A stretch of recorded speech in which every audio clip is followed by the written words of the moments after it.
I tried to get it right the first time. In this episode, I will present an overview of how I structured the work for my YouTube channel. I will also explain a small planning tool that you can use for your own projects and presentations.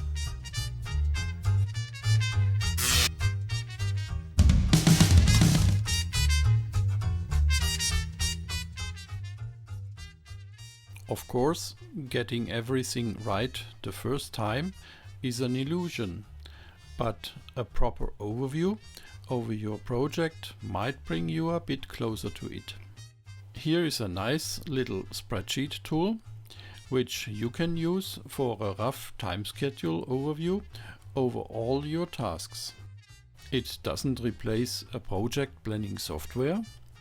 However, I contend that its simplicity makes it much better suited for presentations. By the way, the success of your project does not at all depend on the accuracy of your project planning software.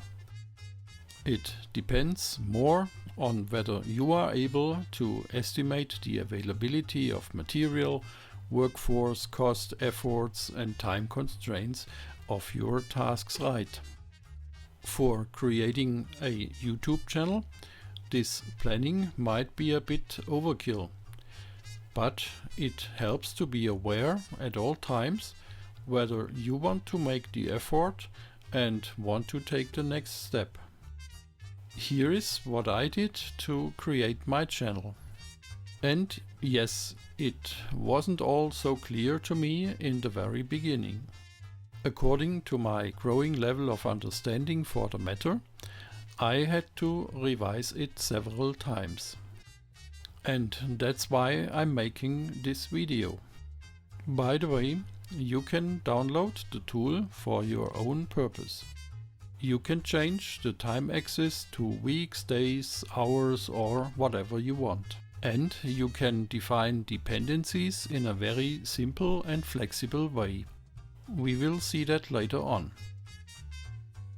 Coming back to my YouTube channel.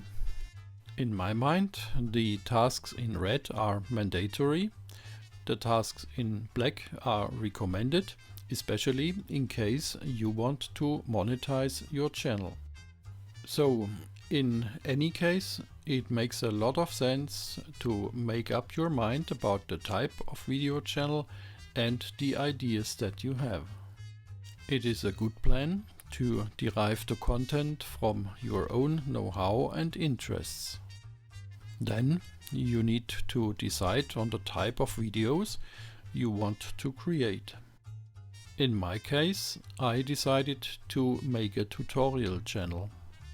And then I had to find a proper style matching to my topics.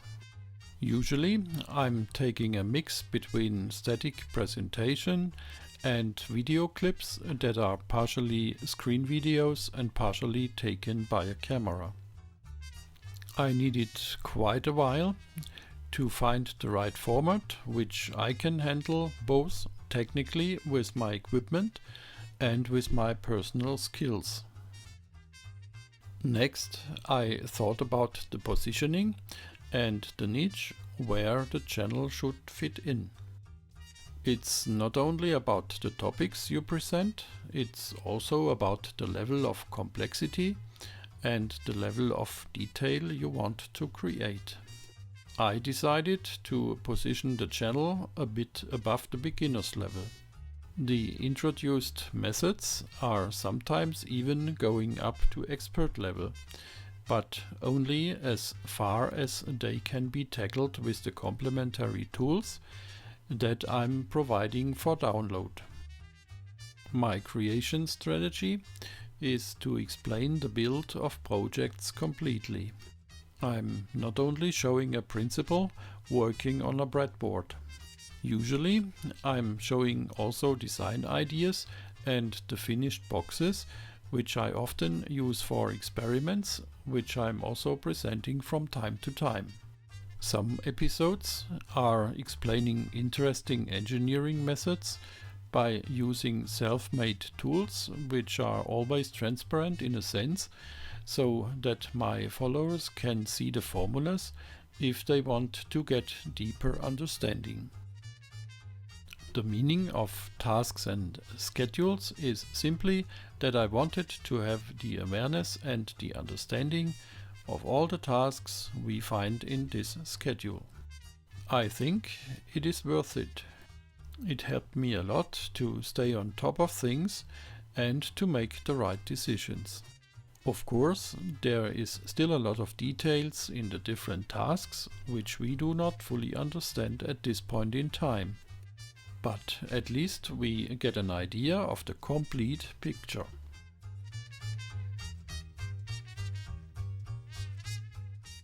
Up to here, it was my creativity that counts. Now we need to talk about tasks execution. I created a channel trailer and the creator's interview. The purpose of these two first videos is on one hand to inform the listeners in a few minutes what the channel is about and to whom they are listening to. On the other hand, the two videos were helpful for me to answer the question what, when, how and why I'm creating videos here. In parallel, I created 3 or 4 episodes. Next, I thought about further videos, and in that phase I created about 50 new ideas for the coming episodes. Together with the feedback of my friends, this was really encouraging to me. Next, I had a number of investigations about the music for the YouTube channel and about how to respect others' intellectual property rights. Of course, the latter is absolutely mandatory for every content which you want to publish. Then I decided to challenge myself a bit by testing out how many videos I would be able to produce over a few months. Finally, I checked whether I could reach the delivery power that I had in mind. The next thing is a standard method to judge about business opportunities. It's no rocket science, but it can help you a lot to make a go or no-go decision. You should be honest to yourself here, or you can ask knowledgeable friends to give an objective analysis to you.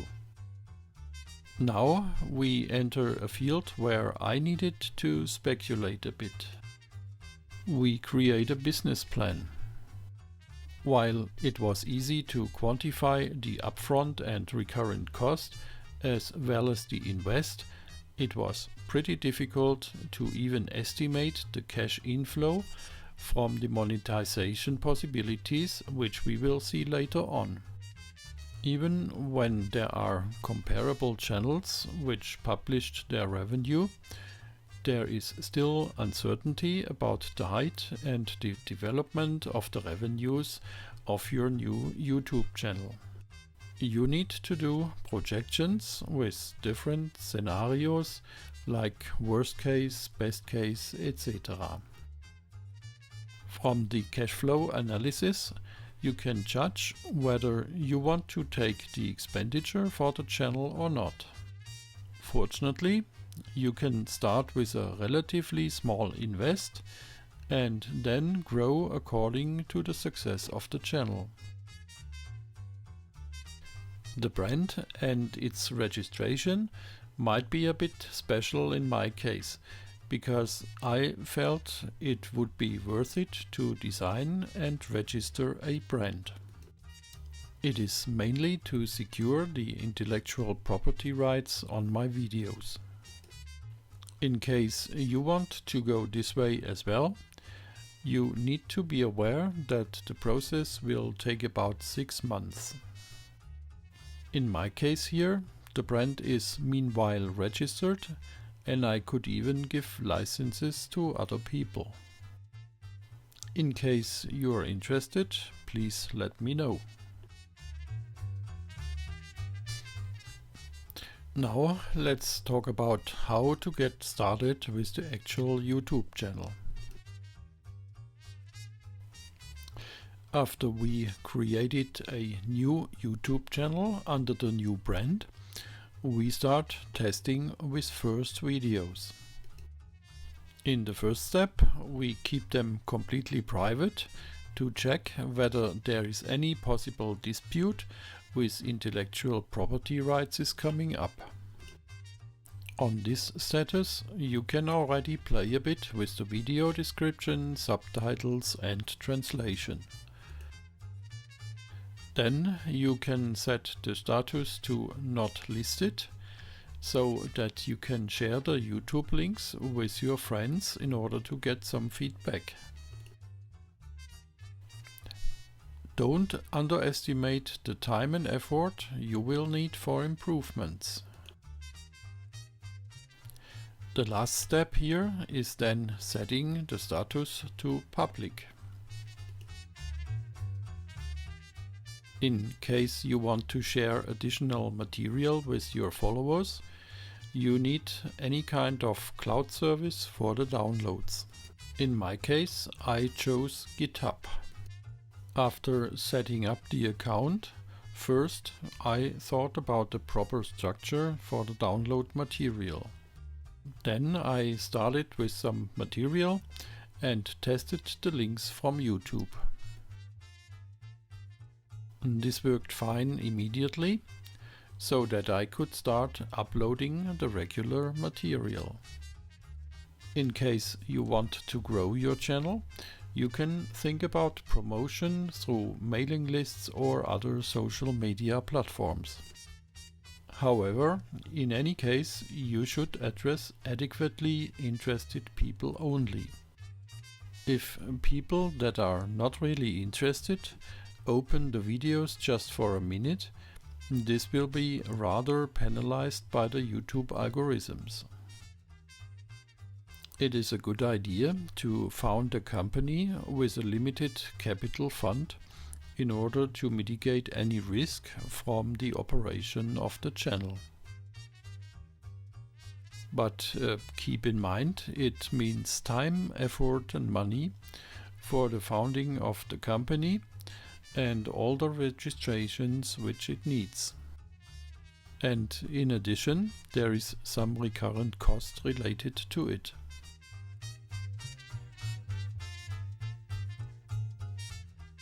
There is a number of possibilities to monetize a YouTube channel. I listed the most important ones here. Please be aware that if you want to use affiliate links or YouTube ads, you need a certain number of views, followers and clicks. That's why they are not starting immediately in my plan.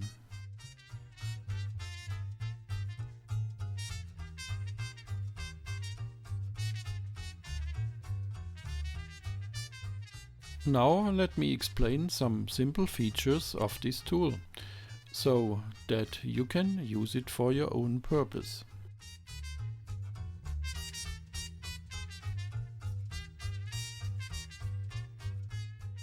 When we open the hidden columns here, we can make inputs in a very flexible way. Every taskbar has a start and an end. You can set both either to a fixed value, or you can insert any formula which can depend from any other value in your spreadsheet. The column duration can be used optionally, like I show it here. In case we change now the duration, you can immediately see the longer bar and the dependent tasks moving into the future.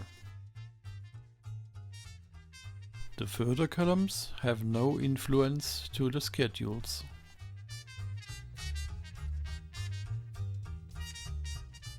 They are dedicated to indicate your work split that you might want to document here.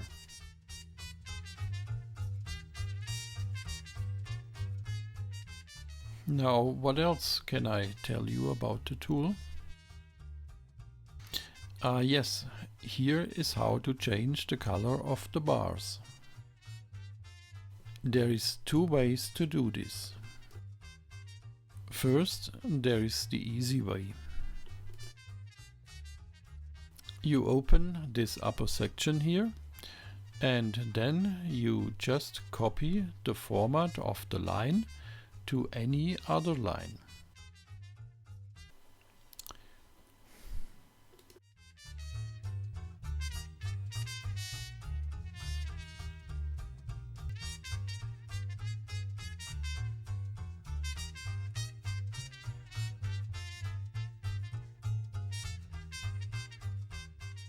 In case you are a bit more sophisticated, you can change the conditional formatting to whatever you like.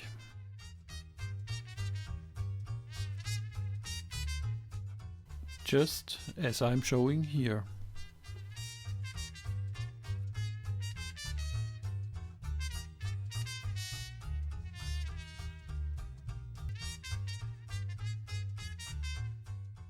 Okay. That's it for the moment. It might be worth it to view again the creator's interview and the channel trailer. Hope you enjoyed this episode about the setup of my YouTube channel. And don't forget to download the tool. Now, stay tuned. And don't forget to subscribe and support the channel. See you soon in the coming episodes.